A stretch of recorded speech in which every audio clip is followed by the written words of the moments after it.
नमो अरिहन्ताणं नमो सिद्धाणं नमो आयर्याणं नमो उवज्जायाणं नमो लोहे सर्वसाहुणम् ईसो पञ्चनमुक्कारो सर्वभावपणासनो मङ्गलानं च सर्वेशं परमं हव्यै मङ्गलम् कण्ठेधर्णेन्द्रै च सूचितं कर्म कुर्वती प्रभुस्तुल्य मनोवृत्ते पाशुनाथ श्रीश्वरम् कुन्देन्दुकोखेरतुषारवन्ना सरोजहत्था कमले निसन्ना वाईसिरिन्दुत्थयवग्रहत्था सुहायसामसयापसत्ता अंगूठे अमृतवसे लब्धितणा भण्डा श्रीगुरुगौतम समर्ये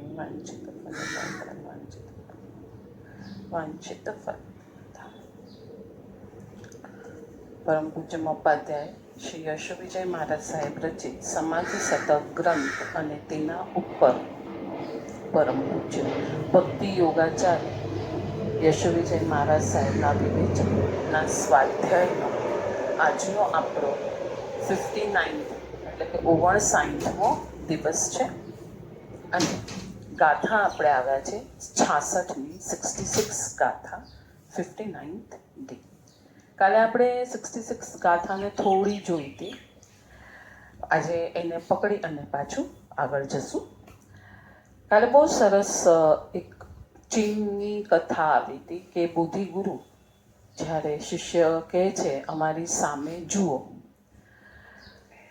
પોતે 12 વર્ષ સુધી 9 વર્ષ સુધી ક્યાં હતા? દિવાલની સામે બેસીને સાધના કરતા હતા. આ સાધકને બધાએ એવું ઈચ્છ્યું કે આપણને જુએ, પણ કોઈની હિંમત થતી ન હતી.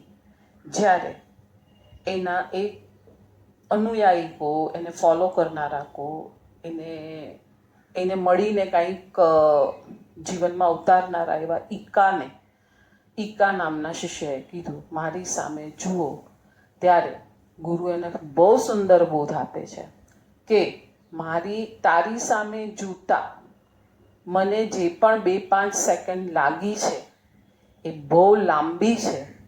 તને તારી તરફ જોતા આનાથી બી ઓછી સેકન્ડ એટલે કે એક સમય. આજે આપણે સાયન્સને બહુ માનીએ છીએ. પ્રૂફ જોઈએ છે આપણને, ને બધી વાતમાં પ્રૂફ જોઈએ છે. આદિનાથ હશે કે નહીં, આવા બી ઘણાને ક્વેશ્ચન્સ થાય છે. જેમ જેમ બુદ્ધિનું સ્તર વધે ને એમ તમને શ્રદ્ધા ઘટી જાય. આ એનું માપ છે. એ બુદ્ધિની ચમચી આટલી નાની હોય છે ને શ્રદ્ધા આખા દરિયા જેટલી હોય છે. આપણે આમાં નહીં, કાલે કે પરમ દિવસે એક કયા ક્લાસમાં આવ્યું હતું, બહુ સુંદર આવ્યું હતું. આખો દરિયો ખારો છે, સોલ્ટી છે. એને ચેક કરવા માટે તમે આખા દરિયાના એક પાણીના કણને ચાખવા જવાના છો? હા નહીં તો શું કરશો તમે? ત્યાં તો વળી એક ગાગર આપી છે કે એક ગાગર જેટલું તને હવે વળી પાછું એક ચમચીમાં પાછું શંકા કુશંકા થાય એના કરતાં એક ગાગર જેટલો દરિયો તું ભરી લે, એને તું ચાખવા માંડ. હવે આખા દરિયાને ચાખવા જવાની જરૂર છે ને નથી. શ્રદ્ધા જ્યારે થાય છે અને સતની શ્રદ્ધા, કેવલીની શ્રદ્ધા, તીર્થંકરોની શ્રદ્ધા, તો ત્યાં સામે આર્ગ્યુમેન્ટ, ફિલોસોફી, પછી શું કહીએ આપણે એને, પ્રૂફ, આમ હતું, આ બધું કરવાની જરૂર છે. જ્યારે આ બધું કરવાની જરૂર પડે છે, એના બધા કોર્સીસ બી ચાલે છે. એના બધા કોર્સીસ આપણે જૈનિઝમમાં જ આવા બધા કોર્સીસ ચાલતા હોય છે પાછા. ત્યારે શું કહીશું આપણે? બુદ્ધિની ચમચીથી તમે ધર્મને માણવા જાઓ છો. બુદ્ધિની ચમચીથી જે ધર્મને જાણવા અને માણવા જાય છે એનો અતોપત્તો જ્ઞાની ભગવંતો કે છે ક્યાંય લાગવાનો નથી. ખાલી શ્રદ્ધાની ગાગર બી નહીં, શ્રદ્ધાના એક ડ્રોપથી આખો દરિયો જેમ જણાઈ જાય છે એમ કેવલીની શ્રદ્ધાથી આખું જૈન દર્શન જણાઈ જાય છે. જૈન દર્શનને ભણવા માટે, સમજવા માટે શું જરૂરી છે? જૈન દર્શનને ભણવા સમજવા માટે શું જરૂરી છે? શું લાગે તમને? બુદ્ધિનો ક્ષયોપશમ જરૂરી છે? એ તો સામાન્ય હશે તો ચાલશે, મોહનીયનો ક્ષયોપશમ. અહીંયા તો આપણે એક એક ડિગ્રીઓ લેતા જઈને મોહ પરાકાષ્ઠા પર જાય છે. તો એ જૈન દર્શન છે. અથવા તો ડિગ્રીની વેલ્યુથી તમે એને જ્ઞાની માનો છો, એ જૈન દર્શન છે. મોહનીયનો કેટલો ક્ષયોક્ષમ થયો છે, એ જૈન દર્શન છે. એટલે કાલના આમાં બહુ સરસ આવ્યું કે ગુરુ કે છે કે મને તારી તરફ વળતા હજી 5 સેકન્ડ લાગી અને તે મારું મુખ જોયું. તને તો સમ્યક દર્શન થતા તારી ભીતર જતા એક સમય જ લાગશે. તો આપણે એ ગાથાને પાછી મમડાવીએ, આગળ જઈએ. એ ગાથામાં ગાથા પાછી વાંચું છું. અંતર ચેતન દેખ કે બાહિર દેહ સ્વભાવ. જેવો અંદરના ચેતનને જુએ છે તો બાહ્ય શું છે? દેહ સ્વભાવને પણ જુએ છે. નથી જોતા એવું કંઈ છે નહીં.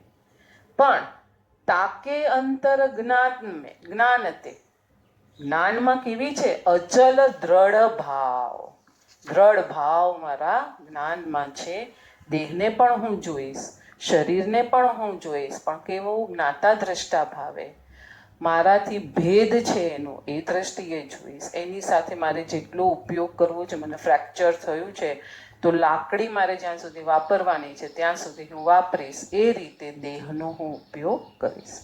આગળ જઈએ. બોધિ ધર્મ અંતર્મુખ વ્યક્તિત્વના સ્વામી હતા. સાધનાને જ્યારે ભીતર ઘૂંટીએ છીએ ત્યારે 3 દશા આપણને મળે છે. આગળની બધી ગાથાઓમાં સાધના તરફ કેમ જવું, બહિર્ભાવ જે બહિર્મુખતા છે એમાંથી અંતર્મુખતા કેમ થવું, એના માટે 50 ગાથાઓ આપણે જોઈએ. હવેની ગાથાઓ અંતર્મુખતા કેવી રીતના કરવી, અંદરના રાગને કેમ ચેક કરવો, એની ચાલે છે. અને એમાં પાછી હવેની ગાથાઓ વધારે સ્ટ્રોંગ થતી જશે. અંતર્મુખ દશા, પહેલા શું કીધું? અંતર્મુખ દશા, એમાં પ્રવેશ. પછી સેકન્ડ સ્ટેપ આવશે, એમાં પ્રવેશ. અને છેલ્લે અંતરલીન દશા. મને અહીંયા સાપનું એક્ઝામ્પલ યાદ આવે છે. સાપ છે, એના બિલમાં એનું જે દર છે એમાં જ્યારે જશે કઈ રીતે જાય છે? અંતર, આ સ્ટેપ બહુ ફાઇન છે. એનું પેલા મુખને પ્રવેશે છે. મુખ અંદર જશે જ્યાં એને જવાનું છે, એ જે એનું ડેસ્ટિનેશન છે, જેમાં હવે એને સ્થિર થઈને એના ઘરમાં રહેવાનું છે. એટલે અંતર્મુખ દશા એટલે પેલા બહાર ફરતો હતો તો વક્રાગતિ આમ ફરતો હતો. હવે અંદર જવાનું છે જ્યારે એના ઘરમાં, ત્યારે આડો અવડો ચાલવાનું છે નહીં, સીધો જશે. એટલે મુખને એણે એના ઘર તરફ કર્યું.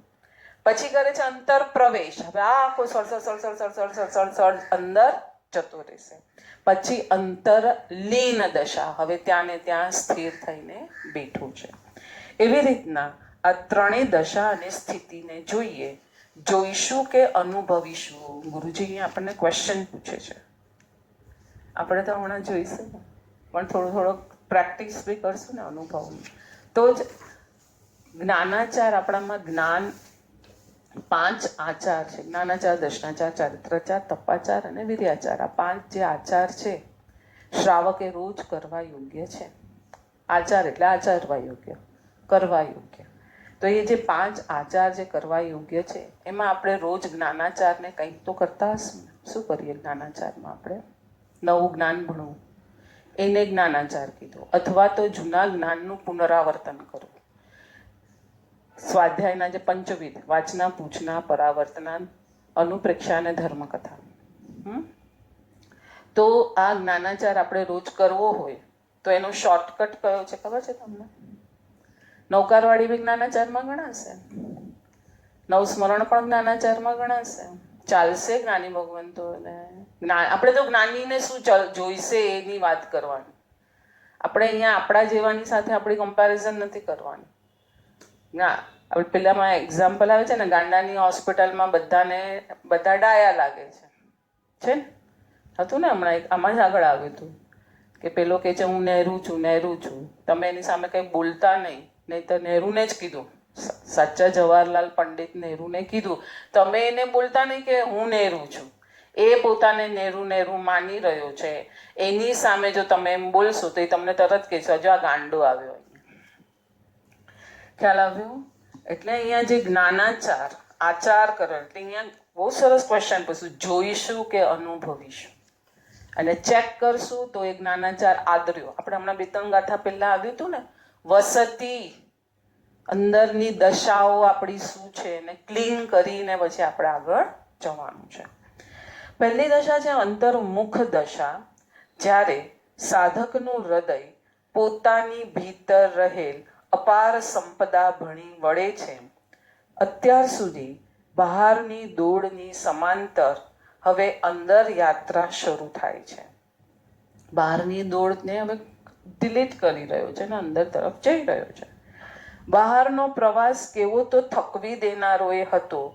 દોડ્યા જ કરો, દોડ્યા જ કરો. એક ક્ષણ ઊભા રહીને વિચારવાની વાત ત્યાં નહોતી કે શા માટે આ દોડવાનું હતું. એક રેસ લાગેલી, એમાં હું જોડાઈ ગયો, એમાં થોભવાનું હતું જ નહીં. રેટ રેસ આપણે કહીએ છીએ ને, એમાં થોભે એ માણસને શું કે કામ નથી એ માણસનું. હવે એક સુખદ ક્ષણ આવી. આ પુણ્ય પ્રકૃતિ કહેવાશે. કોને પુણ્ય પ્રકૃતિ કહેશું આપણે? આ પુણ્ય પ્રકૃતિ આવી કે એક સુખદ ક્ષણ જ્યારે પ્રગટી ત્યારે તમને દોડ અસાર લાગી. પુણ્ય શ્રાવકને આ દોડ અસાર લાગી. એ એના માટે બેસ્ટ પુણ્ય પ્રકૃતિ હતી. અને બધું પૂનમચંદ શેઠે પરિગ્રહ પરિમાણ વ્રત વિશે જાણી અને બધું ત્યાગી દીધું જ્યારે, અને એક ટંકનું જ કમાઈ એમાં એકાશનું સાધર્મિક ભક્તિ આ બધું કરી અને એ સુખદ ક્ષણ જે દિવસે આવી હતી એ દોડ અસાર લાગી. એ હવે અહીંયા એક નાની કથા આવે છે. એક સજ્જનને 10 લાખ રૂપિયાની લોટરી લાગી. એ બહાર ગયેલા.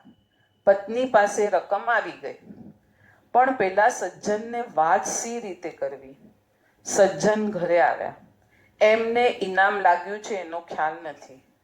પત્નીને થયું કે એવી સ્થિતિમાં અમે જીવીએ છીએ કે 10 લાખ રૂપિયા મળ્યા એ સાંભળતા કદાચ એમને હાર્ટ એટેક આવી જાય. પત્નીએ પોતાના પાડોશી સજ્જનને વાત કરી. પત્નીએ પોતાના પાડોશી સજ્જનને વાત કરી, અમને 10 લાખની લોટરી લાગી છે, પણ તમારે એ સમાચાર મારા પતિને ધીરે ધીરે એવી રીતના આપવાના છે કે એ આનંદના કારણે એના શરીરને કોઈ આઘાત લાગે નહીં. સાંજે પડોશી અને પેલા સજ્જન બેઠેલા. પડોશી કહે, ધારો કે તમને લોટરીનું ઇનામ મળે. પેલો કહે, મારું નસીબ જ ક્યાં છે. પેલો ભાઈ કહે, પણ ધારવામાં શું છે? ધારવામાં શું વાંધો છે તને કે મને ધારો કે 10 લાખનું ઇનામ મળે? લાખ રૂપિયા મળે તો તમે શું કરો? ધારો કે તમને 10 લાખ રૂપિયા મળ્યા, ધારી લો, એ મેચ કરી લો, તો તમે શું કરો? એમ કરતા કરતા વાત ચાલી રહી છે. ધારો કે તમને 10 લાખ રૂપિયા મળે તો શું કરો? પહેલા સજ્જન કહે, મને 10 લાખ મળે તો અડધી રકમ તમારી. જેની વાઈફે આ એમના પેલા ભાઈને કીધું હતું કે જરા તમે સમજાવજો, તો હવે પેલા માણસે શું કીધું? જો મને 10 લાખ મળશે તો અડધી રકમ તમારી. પેલા પાડોશીને તો એમ તો ખબર જ હતી કે આને રિયલમાં 10 લાખ રૂપિયા મળ્યા જ છે. એટલે પેલા પાડોશીને તો 10 લાખનો ખ્યાલ હતો અને આનંદના અતિરેકથી એને 5 લાખ હવે મળવાના છે, એને ફિક્સ થઈ ગયું. એમાં ને એમાં એનું જે સમજાવવા આવ્યો હતો એનું હૃદય બંધ થઈ ગયું.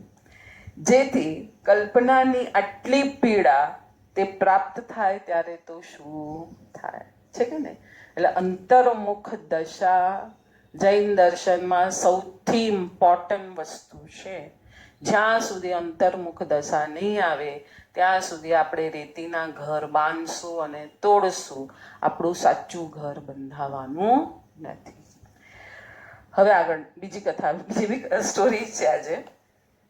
પરથી ઉત્પન્ન થતું સુખ એટલે કલ્પનાજન્ય સુખ. એક શેઠ શેઠાણી પરદેશ રહેતા દીકરાને ત્યાં પૌત્રને રમાડવા ગયા.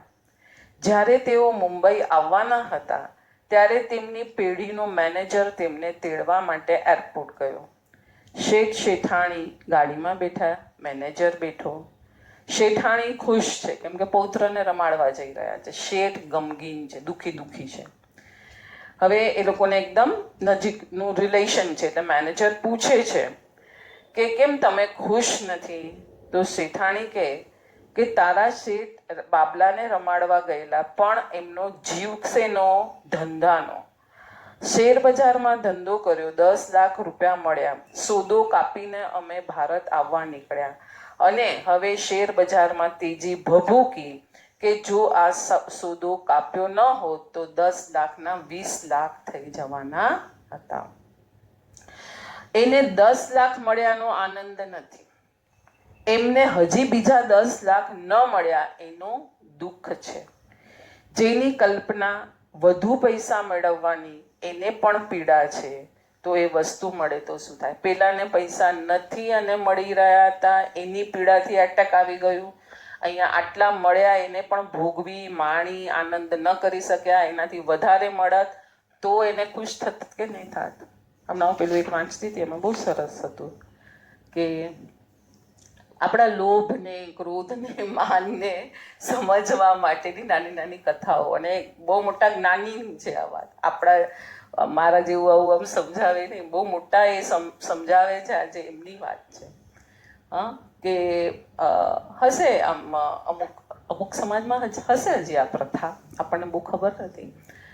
કે ભાઈ એક લગ્ન જેવડો દીકરો છે તો એના માંગા આવે છે, તો કાકા છે એનું સગાઈ ફિક્સ કરી આવે છે, તો કે 50 લાખમાં તારી લગ્ન ફિક્સ કર્યું છે. તો ખુશી છે એકદમ, હા, ઘરમાં આમ ખુશીનું વાતાવરણ છવાઈ ગયું છે. એવો 50 લાખમાં આજે છોકરાનું લગ્ન ફિક્સ થયું તો આટલું દાયજું લઈને બહુ ઘરે આવશે. પછી મામા આવે છે 1 કલાક પછી, મામાને ખુશી આપે, ખબર આપે છે કે આ જગ્યાએ આ ફલાણા શેઠને ત્યાં આપણે આપણા દીકરાની સગાઈ કરવાનું નક્કી કર્યું છે અને 50 લાખ દહેજમાં મળવાના છે. મામા કે હું એ જ વાત કરવા આવ્યો છું એ જ વાત કરવા. તો કે આ તો થઈ ગયું તો સારી વાત છે. તો કે ના, 70 લાખમાં મેં નક્કી કર્યું છે, 50 લાખમાં નથી કર્યું. 20 લાખનો ઘાટો. હવે કેટલી ખુશી રહી માણસને ત્યાં. હા, ખુશીનું વાતાવરણ હતું, મીઠાઈઓ વેચાતી હતી, બધા ખુશ હતા. એક જ મિનિટ લાગી ખાલી એ ખુશીને ટર્ન થતા. આપણી ખુશી ક્યાં પડેલી છે આપણે વિચાર. હા, પછી તો બહુ સરસ એમણે આખી કથા બહુ આગળ લીધી. આજે આપણી 2 કથા થઈ ગઈ એટલે ઘણું છે, આટલું કાફી છે. હા, એટલે આપણો લોભ કશાય કેટલો આપણને નડે છે. ખુશીનું વાતાવરણ ગમગીનીમાં 20 લાખ રૂપિયાના લીધે થઈ ગયું, આખું વાતાવરણ જાણે માતમ છવાઈ ગયો એવું થઈ ગયું. એટલે દ્રષ્ટિનો વિષય છે. શ્રદ્ધા, આપણે હમણાં જ સ્ટાર્ટિંગ કર્યું છે, મનાયાસે સરસ જોડાઈ ગયું. શ્રદ્ધાનો વિષય છે, ધર્મ એ શ્રદ્ધાનો વિષય છે. બુદ્ધિ તો આ બધા ખેલો કરવામાં જવાની છે. ચાલ, બહારની દોડ નકામી લાગે, અંતર્મુખ દશા, જ્યારે બહારની દોડ નકામી ભાગે.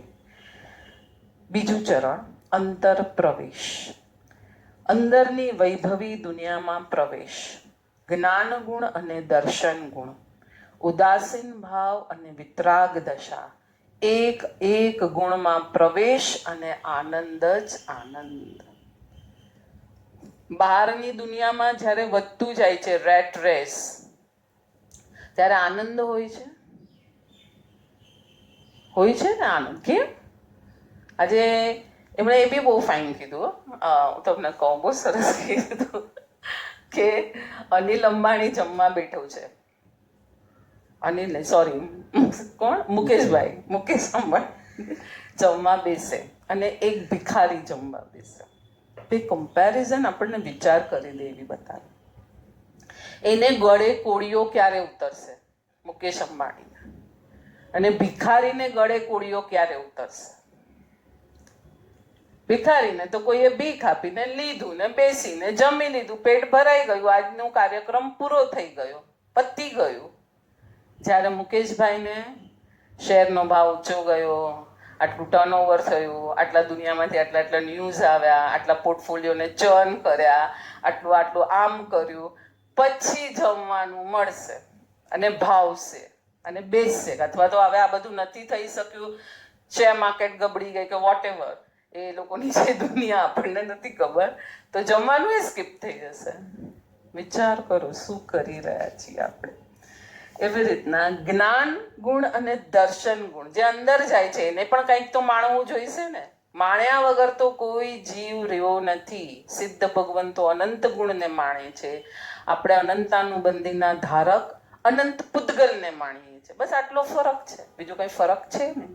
તો જેવો અંદર પ્રવેશ કરે છે, જ્ઞાન ગુણ અને દર્શન ગુણ, ઉદાસીન ભાવ અને વિતરાગ દશા, એક એક ગુણમાં પ્રવેશ, અનંત ગુણમાંથી પ્રવેશ કર્યો, એક એક ગુણને માણી રહ્યો છે, આનંદ આનંદ વર્તી રહ્યો છે. ત્રીજું ચરણ છે અંતરલીન દશા. એ ગુણોની ધારામાં સાધક એટલો આગળ વધ્યો કે ગુણો એની સાથે આત્મસાત થઈ જાય. આત્મસાત થવું એટલે શું? આત્મસાત થવું એટલે શું? એકમેક એટલે જે જ્ઞાન આપણે હમણાં 2 દિવસ પહેલા જે કર્યું એને જ પાછું પકડીને ચાલીએ. અત્યારે જે જ્ઞાન ધારા વહી રહી છે એમાં રાગ બી દેખાય છે અને જ્ઞાન ગુણ, આનંદ ગુણ, અનંત ગુણ નીકળી રહ્યા છે. અત્યારે ખાલી જ્ઞાન ગુણ તો પહેલા બેઝિક સ્ટેજ પર સમજાવવા માટે આપણે કહીએ છીએ, પણ અનંત ગુણો નીકળી રહ્યા છે કેમ કે આત્મા પોતે અનંત ગુણનો ધારક છે. તો એ અનંત ગુણ અત્યારે પ્રેઝન્ટ થઈ રહ્યા છે. કેવળ જ્ઞાન થશે કે સમ્યક દર્શન થશે ત્યારે પ્રેઝન્ટ નથી થવાના. અત્યારે આ સમયે એટ ધીસ મોમેન્ટ અનંત ગુણ નીકળી રહ્યા છે. આટલી શ્રદ્ધા કરો તો સમ્યક દર્શન તરફ જવાશે. એના પ્રૂફ માંગશો તો કાંઈ થવાનું નથી. બરાબર છે? પ્રૂફ માંગવામાં સામે કર્મગ્રંથકારો કે મિથ્યાત્વ મૌનીય પાતળું પડી રહ્યું છે, માટે અંતરી વિશુદ્ધિ વધી રહી છે. એનાથી વધારે કોઈ પ્રૂફ આપવા માટે સક્ષમ નથી આજે. બરાબર છે? તો હવે અનંત ગુણ જે નીકળી રહ્યા છે એમાંના અમુક ગુણને માણશે. એ જેવો માણશે એટલે એનો ટેસ્ટ છે. ખ્યાલ આવે છે? આપણે ખબર મુક્તિદેશમાં સાહેબ કહેતા ખેંચીની ક્રિયા બધા હઠ યોગીઓ હિમાલયમાં કરે, તાળવું છેદી નાખે જીભને અંદર, તો ત્યાંથી એક જે રસ ઝરે છે, તો એમાં વર્ષોના વર્ષો ભૂખ્યા રહીને એ લોકો કાઢી શકે છે. તો આત્માનો આનંદ માણવામાં કેટલા વર્ષોના વર્ષો. એટલે સિદ્ધ ભગવંતોને અત્યારે કહે છે ને કે ત્યાં ઘણા ક્વેશ્ચન કે ત્યાં જઈને શું કરશું, કેમ રહેશું, આ તે કંઈ નહીં, અનંત ગુણ મળી રહ્યા છે તો એને ભોગવવામાં જીવ ત્યાં સ્થિર બેઠો રહેશે. એટલે આત્મસાત થઈ જાય છે. ગુણોની ધારામાં સાધક એટલો આગળ વધ્યો હોય કે ગુણો એની સાથે એકમેક થઈ જાય. એટલે ગુણ અને ગુણીનો કોઈ અભેદ જ નથી રહેતો. દ્રવ્ય અને પર્યાયનો પણ અભેદ નથી રહેતો. આપણે બહુ ઊંચા શબ્દ નથી વાપરવા, પણ એક સમજવા માટે બધું એક થઈ ગયું. હવે લીંબુ, રસ, ખાંડ, મીઠું, પાણી, પેલા બધું અલગ અલગ હતું. હા, તમે કીધું મારે લીંબુ શરબત પીવું છે તો પેલા બધું અલગ અલગ હતું. હવે મેં જેવું લીંબુ શરબત બનાવીને તમને સર્વ કર્યું, હવે એમાં બધું અલગ અલગ છે. તમે પેલા ખાંડને માણશો, પછી લીંબુને માણશો, પછી મીઠુંને માણશો, મરીને માણશો, પછી પાણીને માણશો, એવું બધું થશે? બધું સાથે એકી સાથે મણાય છે. આ રીતે સાધક જ્યારે અંતર્મુખ થાય છે, પછી અંતર પ્રવેશ કરે છે, પછી અંતરલીન થાય છે, ત્યારે ગુણો એની સાથે આત્મસાત થઈ જાય છે. અંતરયાત્રામાં આગળ વધેલ સાધકે આત્મગુણોનો, આત્મ સ્વરૂપનો અનુભવ કર્યો છે. તે સાધકની દેહ તરફની દ્રષ્ટિ કેવી હશે? સાધનામાં સહાયક દેહ છે, માટે તેને આહાર આદિ આપવો આવી ધારણા તેની હોય છે. ન તો દેહને તોડી મરોડી નાખવો છે. ન એને વિના કારણે પુષ્ટ કરવો છે. દેહ સાચવવા છતાં દ્રષ્ટિ એ છે કે આ દેહ દ્વારા વધુ અને વધુ સાધના હું કઈ રીતે સાધી શકું. સાધનાના લક્ષ્યે જ દેહ તરફ દ્રષ્ટિ જાય છે, ન કે દેહને સાચવવા માટે તેની દ્રષ્ટિ જાય છે. 67મી ગાથા લઈએ છીએ આપણે. 67મી ગાથા. ભાસે આત્મ જ્ઞાન ધૂરી. આત્મજ્ઞાની સાધકને શરૂઆતમાં જગત ઉન્મત્ત એટલે ગાંડું, આમ મદવાળું, ઉન્મત્ત થયેલું છે જેવું જણાય છે. ભાસે આત્મ જ્ઞાન ધૂરી જગ ઉન્મત્ત સમાન. સ્ટાર્ટિંગમાં સાધકને આવું લાગે છે. આગે દ્રઢ અભ્યાસ તે, જેમ જેમ એનો અભ્યાસ વધતો જાય છે. પથ્થર તૃણ અનુમાન. હવે એને જગત ઉન્મત્ત બી નથી લાગતું, કાંઈ લાગતું નથી. સ્ટાર્ટિંગના સ્ટેજમાં એને લાગશે આવું કેમ, આટલો બધો માલ અંદર પડ્યો છે તો લોકો કેમ નથી કરતા, આ જ કરવા યોગ્ય છે, કેમ નથી કરતા, માણાઈ રહ્યું છે, તું હવે આ ન કર. આવું બધું આપણે કરવા જતા રહીશું. પણ જેમ જેમ એને સાધના વધતી જશે, અંદરનો આયામ એક્સરસાઇઝ એની વધતી જશે, એમ એમ શું થશે, પોતે અંદર સ્થિર થતું જશે. હવે જગત તૃણ સમાન, પથ્થર એટલે બધું એને હવે બધું છૂટી ગયું, સહજતાથી છૂટી ગયું. એટલે જગતને જોવાની આપણી જે ભિન્ન ભિન્ન દ્રષ્ટિઓ છે એ પણ આપણું એક માપદંડ છે કે આપણે કયા સ્ટેજ ઉપર ઊભા છીએ. ગુરુએ સાધકને એક નદીને કાંઠે ધ્યાન કરવાનું કીધું. ગુરુએ સાધકને એક નદીના કિનારે ધ્યાન કરવાનું કીધું. આ આપણી ભાષાગત વિચારગત નબળાઈ છે. ગુરુજીએ બહુ ફાઇન લખ્યું છે અહીંયા. એટલે હવે આપણે બધું ધ્યાન કરવાનું હોય ધ્યાન તો થઈ જાય. ધ્યાન કરવાની વસ્તુ નથી. રોટલી કરતા પણ ધ્યાન થાય. તમે ફોન કરો છો જ્યારે ત્યારે ધ્યાન થાય. સ્વાધ્યાય કરતા ધ્યાન થાય. પ્રભુ ભક્તિ કરતા ધ્યાન થાય. ધ્યાન જતું રહે, કેમ કે મને મારા ગુણમાં જવાનું છે ને કંઈક કરવા માટે મારે બેસવાનું નથી ક્યાંય. એટલે અહીંયા લખ્યું છે ધ્યાન કરવું એ શબ્દ પ્રયોગ વાપરવો તે ધ્યાન તો માત્ર સ્વરૂપે જ હોવાનું હોય છે, ત્યાં કરવાનું કંઈ હોતું નથી. પૂજ્ય દેવચંદ્રજી મહારાજ આથી જ કહે છે કે પરમ ચેતનામાં ન તો વિભાવ કર્તૃત્વ હોય છે. બહુ જ સુંદર. પરમ ચેતનામાં ન તો વિભાવ કર્તૃત્વ હોય છે. આપણો આત્મા ન તો વિભાવ કરી શકે છે, ન સ્વભાવ કર્તૃત્વ. કર્તૃત્વ છે કર્તાપણું. આપણે કર્તાપણું જે ઊભું કર્યું છે ને એ બી છોડાવે છે.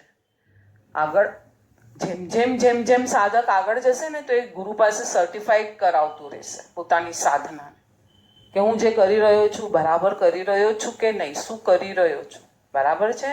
અને જ્યારે સર્ટિફાઈડ કરાવશે તો ગુરુ શું કહેશે, પહેલા એમ પૂછશે ઓકે તું બહિર્ભાવ એટલે પૂતગલમાં તો એનાથી અંદર આવ્યો એટલે સાધક ખુશ થતો થશે. હવે ગુરુજી મને બહાર પૂતગલમાં જલ્દી ભળવાનું થતું નથી, તો ગુરુજી હજી પાછી ચોપડી મૂકશે. ઓકે અંદર જો, અંદર પાછલા ભૂત ભવિષ્યના બધા વિચારો આવે છે, હા એ આવે છે, હજી વિકલ્પ આવે છે, હા એને ચોપડી મૂક. હવે આગળ પાછો ખુશ થતો જશે. પાછું કહેશે હવે મને કમાન્ડ આવી ગયો છે કે મને હું વિભાવમાં નથી નાખતો, હવે ખાલી આમ શાંત બેઠો છું. આનંદ મણાય છે ના, એ નથી થતું. હવે પછી પાછો આવજે. પાછો આવ્યો. હવે તો આનંદ બી હું થોડા થોડા ગુણનું કંઈક માણી શકું છું. તું માણી શકે છે, રોંગ. પાછું જા. કેટલી વાર એટલે સાધના ગુરુની અંડર કરીએ તો આ ફાયદો થાય, અને જાતે જાતે ભણીએ, જાતે જાતે વાંચીએ, જાતે જાતે બધું કરીએ તો બધા ગડબડ ગોટાળા કેટલા થાય. એટલે આપણામાં ગુરુ શિષ્ય પરંપરા મહાન છે. આપણું જૈન દર્શન ટકી રહ્યું છે કોના આધારે? ગુરુ શિષ્ય પરંપરા.